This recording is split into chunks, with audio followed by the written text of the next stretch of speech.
I have been thinking about the teaching of sex to young children. I am not sure if anyone has articulated why it is distasteful, even though we all agree that it is. We teach things for two reasons. You will need to know it someday, and you will need to know it soon. The teaching of sex to children is justified using the former, but revolts us due to the latter.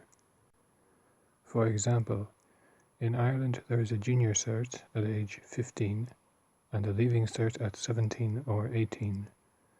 You teach the leaving cert maths before the leaving cert exam, but not before the junior cert exam. If you tried to teach the leaving cert before the junior cert, then you would distract from teaching what is actually going to be needed first, even though they do eventually need to know the leaving cert material.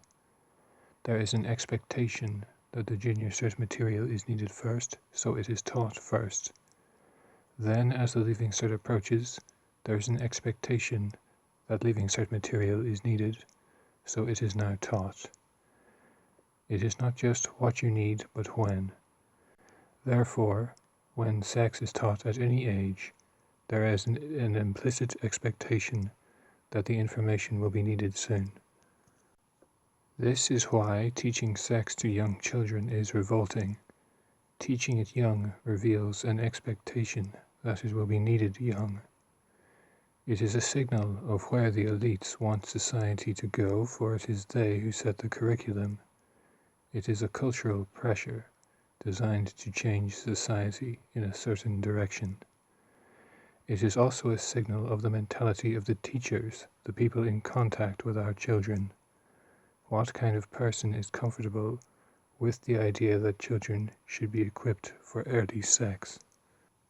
Someone who wants them to be equipped, someone who wants sex with children.